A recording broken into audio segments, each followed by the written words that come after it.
गणेश उत्सव म्हटलं तर अनेक मुंबईकर जे आहेत ते खेतवाडीमध्ये गणेश मूर्त्या पाहण्याकरिता येत असतात। खेतवाडीच्या उंच मूर्त्या आणि येथील चलचित्रांचे देखावे हे मुंबईकरांना आकर्षित करत असतात। सध्या मी आता आहे खेतवाडीमध्येच। आपण जी ही मूर्ती पाहत आहोत ही खेतवाडीचा लंबोदराची मूर्ती आहे।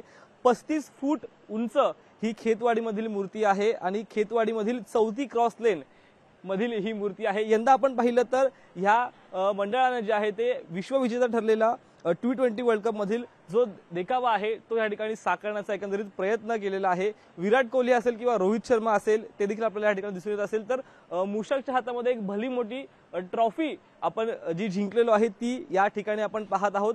संपूर्ण पाहिलं तर देखावा हा सर्वांचं लक्ष जो आहे तो वेधून घेत आहे।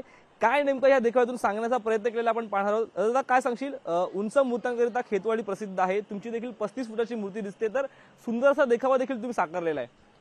नाही, सुंदर देखावा साकारला ही गोष्ट आहे आणि गेली कित्येक वर्ष उंच मूर्ती चलचित्र ही महाराष्ट्राची आपली आणि खेतवाडीची संस्कृती राहिलेली आहे। यावर्षी भारत विश्वविजेता ठरला आणि त्याचा इथपर्यंत प्रवास हा आम्ही लोकांसमोर मांडला, कारण आता लास्टच आपण 50 ओव्हरचा जो काय आपला वर्ल्ड कप होता एक दिवसाचा त्याच्यात आपण अंतिम विजेता होता राहिलोय आणि ती हार सहन करून देखील आपण पुन्हा त्याच जोशने उभा राहून पुन्हा विश्वविजेता झालोय।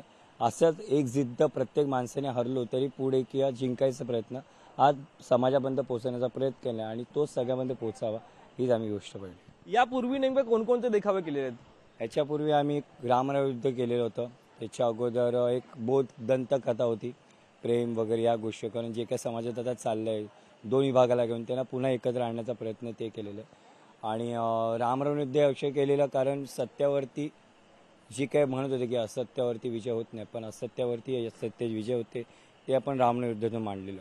म्हणजे समाजामध्ये जो काय प्रबोधन करता येतं, चलचित्राचा पहिला भाग हाच असतो की आपण समाजांमध्ये प्रबोधन केलं पाहिजे आणि त्याचा विषय असतो चलचित्र आणि तो गणपती सगळ्यात उत्तमरित्या मांडला जातो, कारण भरपूर लोक तुमच्याकडे येतात तो समाज विषय मांडला जातो। यंदाही तुमचं वर्ल्ड कपचं थीम दिसतं, तर काय काय नेमकं याच्यामध्ये दाखवण्याचा प्रयत्न केलेला आहे? नाही, वर्ल्ड कपची थीम म्हणजे सर्वप्रथम तर आपल्या लंबोदराच्या हातामध्ये आपण तिरंगा दिलाय आणि नंतर मूषकरागांच्या हातामध्ये आपण वर्ल्ड कपचा दिला। तर यासाठी की लंबोदराने तर टीमला आशीर्वाद दिलाच आणि नंतर टीमने जो जिंकवली त्या आनंदामध्ये मूषकाने तो वर्ल्ड कप आपल्या हातातून गेलेला हा थीम झाला। आणि चलचित्राचा उद्देश हाच होता की गेले कित्येक वर्ष आपण हरलो जिंकलो ह्या सगळ्या गोष्टी झाल्या, पण तरी देखील हार न म्हणता आपण इथपर्यंत पोहोचलोय।